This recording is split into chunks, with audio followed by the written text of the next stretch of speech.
মুস্কুরাইয়ে আব লখনৌ মে হ্যাঁ। সত্যি নবাবদের এই শহরে এলে আপনাদের মুখে হাসি ফুটতে বাধ্য। আর আপনি যদি আমাদের মতন ভোজন রসিক হন তাহলে তো কোনো কথাই নেই। নানান গন্তব্যে যাওয়ার জন্য বারংবার এই স্টেশনের উপর দিয়ে গেছি, কিন্তু এই প্রথম এই স্টেশনে নেমে এই শহরের গল্প বলবো আপনাদের। ঘুরতে যাওয়া তো আছেই, সাথে যদি জিভে জল আনা খাবার পাওয়া যায় তাহলে বাঙালিকে আর আটকায় কে।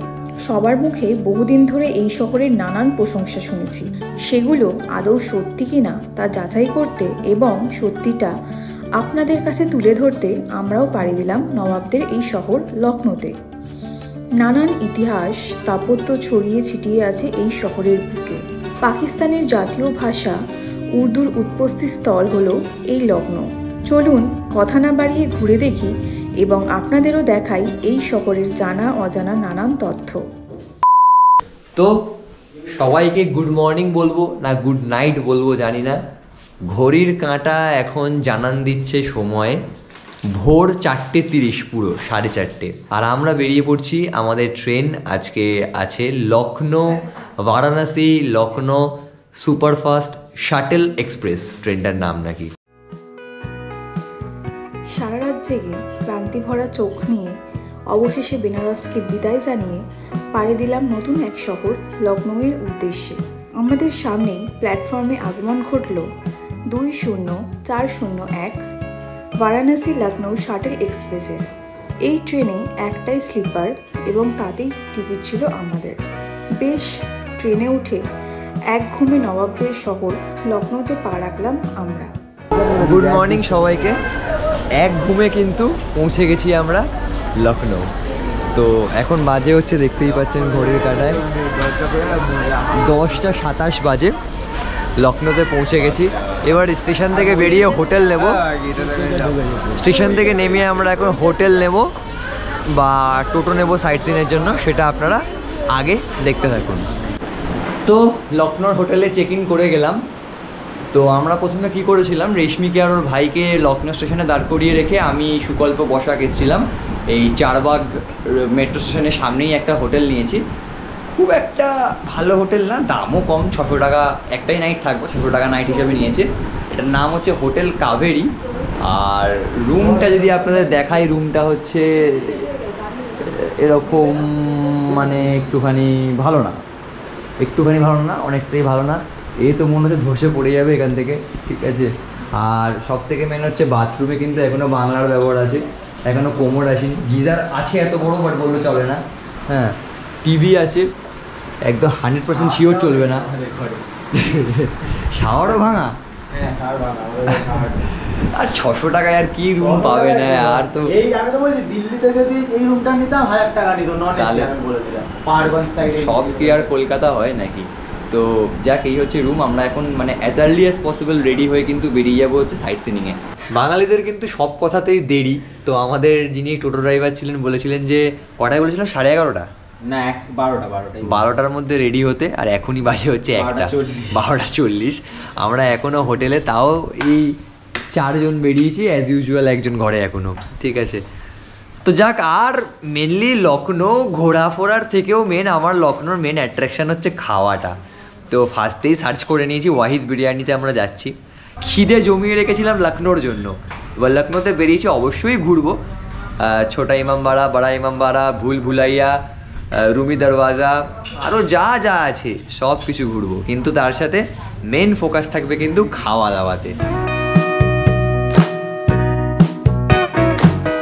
হোটেল থেকে বেরিয়ে মাথা পিছু 10 টাকার বিনিময়ে টোটো বুক করে চলে গেলাম পেট পুজো করতে সেই ফেমাস ওয়াহিদ বিরিয়ানিতে।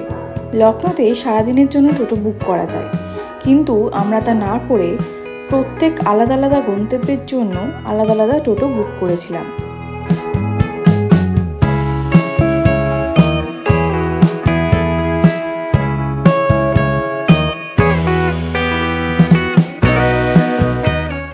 আপনারা হয়তো ভাবছেন লখনৌ ব্লগ চলছে, কিন্তু খাওয়া দাওয়া কোথায়? ভিডিওতেও বলেছি, আবারও একবার বলে রাখি, লখনৌয়ের সমস্ত খাওয়া দাওয়া নিয়ে আসবো সেপারেট একটি ব্লগে।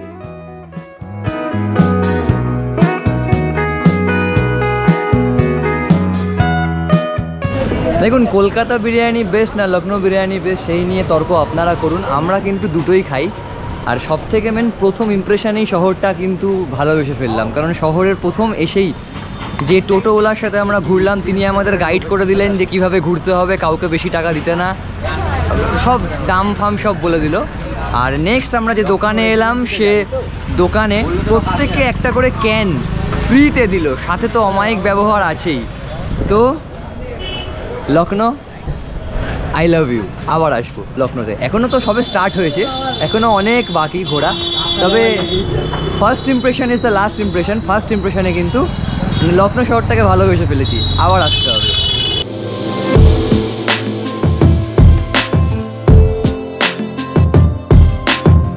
পেট পুজো সেরে মাথা পিছু 10 টাকার বিনিময়ে আবারও বুক করলাম টোটো।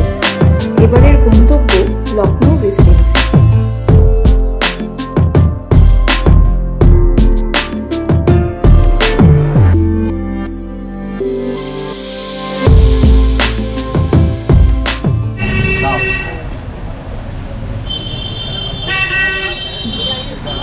ক্যাশলেস হয়ে গেলাম, ঠিক আছে? আমার মানি ব্যাগ নিয়েছেন এটা টিকিট আবার 5 জনের কত করে শুকল্প? 125 টাকা নিয়েছে 5 জনের 25 টাকা। 25 টাকা অঙ্কে কত পেয়েছিলি? 1 টাকা করে 97।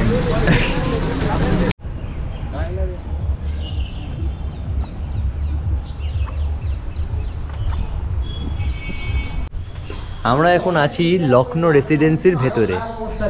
লখনৌ রেসিডেন্সির ভেতরে একটা নিয়ম হচ্ছে, আপনি কোনো ক্যামেরা স্ট্যান্ড, গোপ্রো স্ট্যান্ড বা ডিএসএলআর স্ট্যান্ড যাই হোক, কোনো স্ট্যান্ড নিয়ে ঢুকতে পারবেন না। এই জন্য আমি এখন গোপ্রোটাকে হাতে ধরে ভিডিও করছি। আর মোটামুটি ইতিহাসটা তো সবারই জানা আছে, না জানলেও আপনাদের সবাইকে ইতিহাসটা বলে দিচ্ছি ভয়েস ওভারের মাধ্যমে।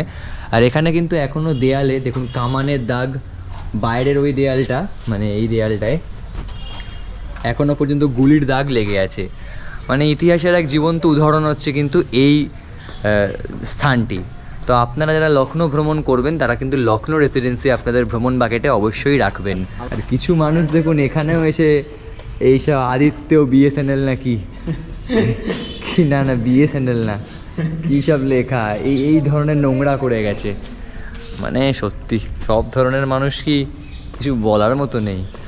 জায়গাটা কিন্তু ফটোজেনিকও আছে, প্লাস ঘুরে দেখতে সময়ও লাগবে। আপনারা একটু হাতে সময় নিয়ে কিন্তু সাইট সিনটা করবেন, পারলে একদিনে সব না কভার করে 2 দিন রাখবেন লখনৌর জন্য, কারণ খাওয়া দাওয়াও করতে হবে, সাথে কিন্তু আপনাদেরকে এই জায়গাগুলো এক্সপ্লোর করতে হবে।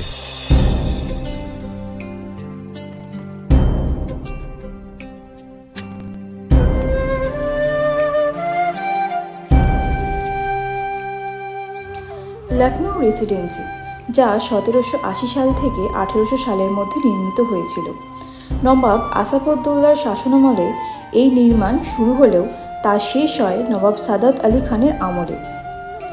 বিশাল জায়গা জুড়ে অবস্থিত এই স্থাপত্যটি 1857 সালের 1 জুলাই থেকে 17 নভেম্বর পর্যন্ত ভারতীয় বিদ্রোহের অংশ হিসাবে লখনৌ অবরোধের অধীনে ছিল। 1857 সালের মার্চ মাসে ইস্ট ইন্ডিয়া কোম্পানি পুনরায় লখনৌ দখল করে। বর্তমানে এটি জনপ্রিয় টুরিস্ট স্পট এবং ইতিহাসের এক জ্বলন্ত উদাহরণ।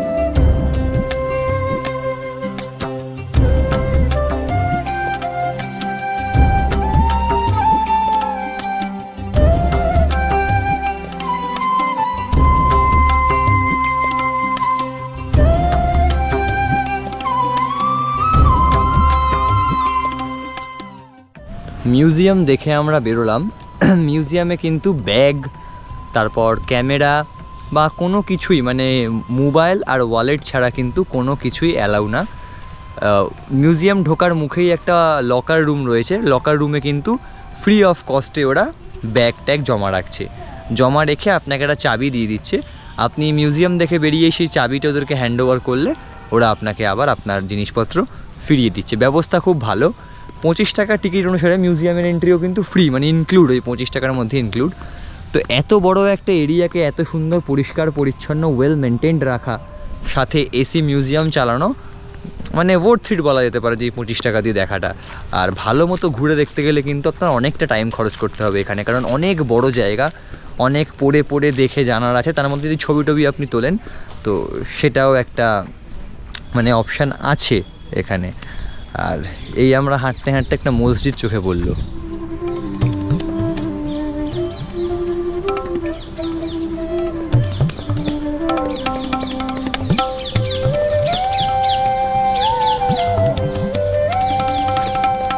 এখানে কিন্তু পুরোটা আপনার ঘুরতে গেলে পা ব্যথা কিন্তু হতে বাধ্য। আমারও হয়েছে পা ব্যথা, যে কারণে সিটও রাখা আছে, সিট করে আছে আপনার বসার সুবিধার জন্য। বাট আমি বসেছি হচ্ছে এরকম একটা রাস্তার মধ্যেই স্ল্যাপে পেছনে, কারণ আশেপাশে কোনো সিট খুঁজে পেলাম না। আর সুকল্প আর বসা গেছে একটু আরেকটু ওদিকটা এক্সপ্লোর করতে। আসলে এত বড় ক্যাম্পাস, মানে ক্যাম্পাস বলতে এরিয়াটা এতটাই বড় যে আপনার পায়ে হেঁটে কিন্তু খুব মুশকিল ঘোরাটা। তো পুরোটা একজনের পক্ষে ঘোরা অ্যাট আ টাইম কিন্তু অসম্ভব প্রায় বলতে গেলে। তো ওই জন্যই আমি বসে পড়েছি। ওদিকটা আর যাওয়ার কিছু নেই, ধ্বংসাবশেষের সব অবশিষ্ট পড়ে আছে, দেয়ালে গুলির দাগ। বাকি আপনি হিস্ট্রিটা তো শুনছেনই, যে ইতিহাসটা সম্পর্কে শুনলেন। তো আরও কিন্তু এটা প্রথম স্পট ছিল আমাদের আজকের। খাওয়া দাওয়াটা সম্পূর্ণ একটা আলাদা কিন্তু ফুড ব্লগ হচ্ছে আমাদের সাথে। ফুড ব্লগটা কিন্তু অবশ্যই দেখবেন। লখনৌ যদি আসেন আর ফুড ব্লগটা যদি না দেখে আসেন তাহলে কিন্তু আপনাদেরই লস। আর ফুড ব্লগটা বাদ দিয়ে এটা কিন্তু লখনৌ সাইট সিনিংয়ের একটা ইম্পর্টেন্ট ব্লগ করছি।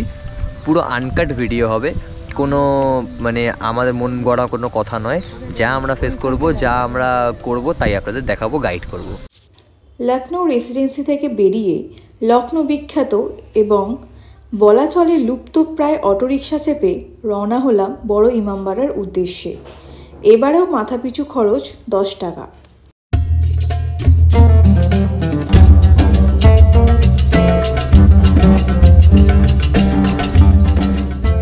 লখনৌ শহরের অন্যতম প্রধান আকর্ষণ হলো এই বড় ইমামবাড়া, যার মধ্যে লুকিয়ে আছে ঐতিহ্য, সংস্কৃতি ও স্থাপত্যের নিদর্শন। নবাব আসাফউদ্দৌলার শাসনকালে এই নির্মাণ করা হয়। পরবর্তীতে নবাবের মৃত্যুর পর তাকে এখানেই সমাধি দেওয়া হয়। বড় ইমামবাড়ার পূর্বে রয়েছে শাহী বাউলি এবং পর্যটকদের প্রিয় ভুলভুলাইয়া। 1778 সালে প্রায় 2000 শ্রমিক নিয়ে এই ইমামবাড়ার নির্মাণ কাজ শুরু হয়।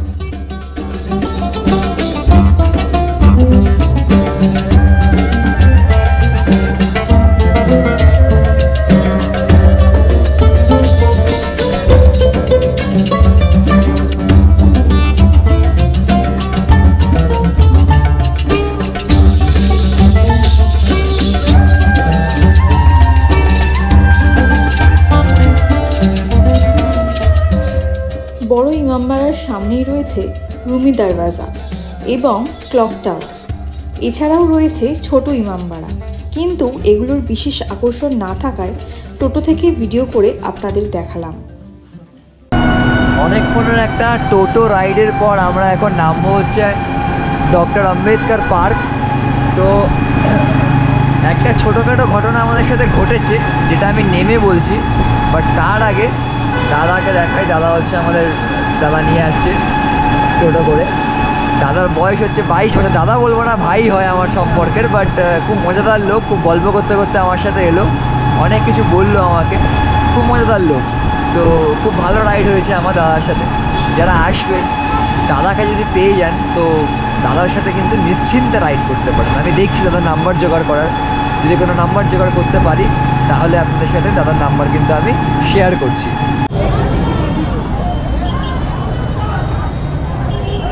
এ ভাই, এখানেও স্কুলের বাচ্চাগুলো এসছে।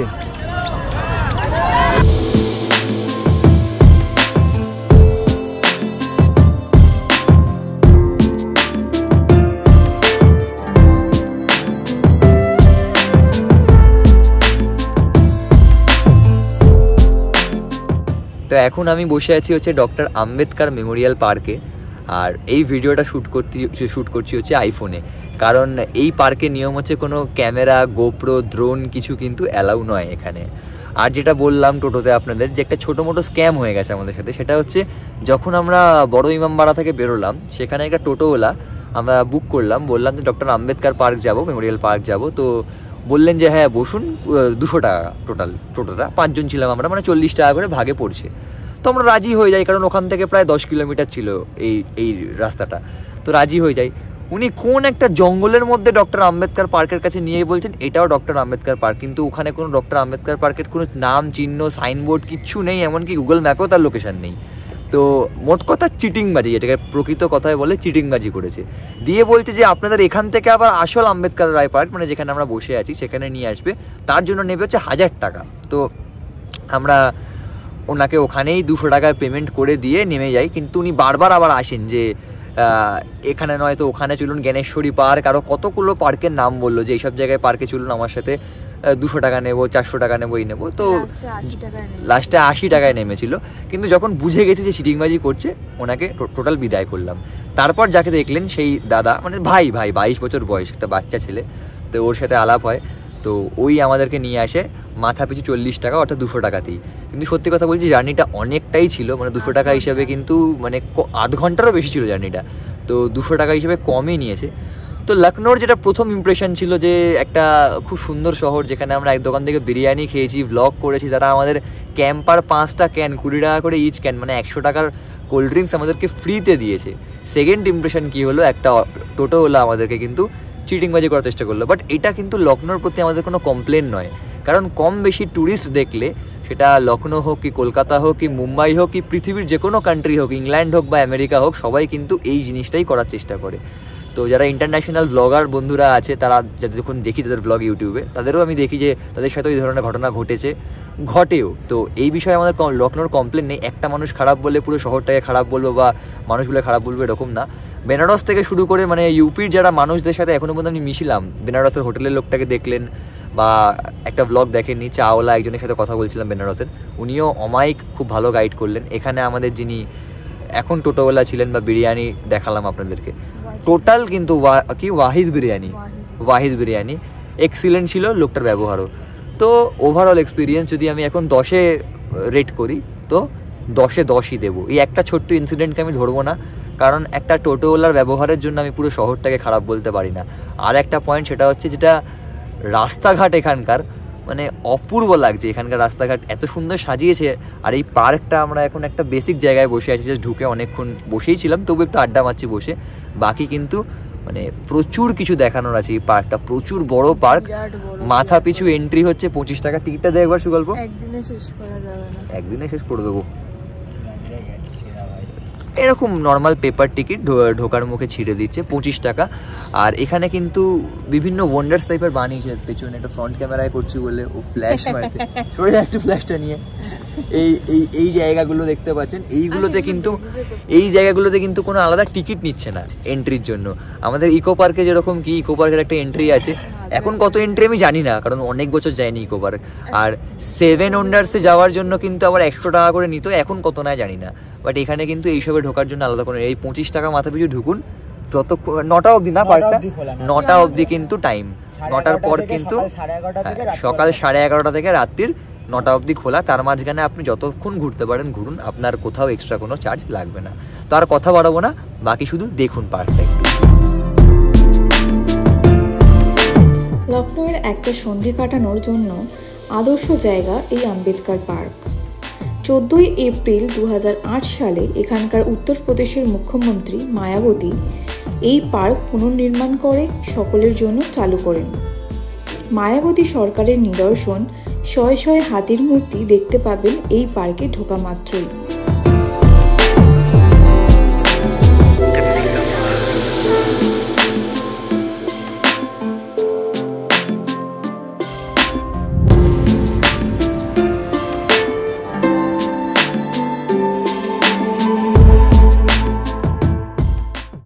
ভোরে ওঠা, ট্রেন জার্নি এসবের ক্লান্তি ভুলে গোটা একটা দিন দাপিয়ে বেরালাম এই শহরের এক প্রান্ত থেকে অন্য প্রান্তে।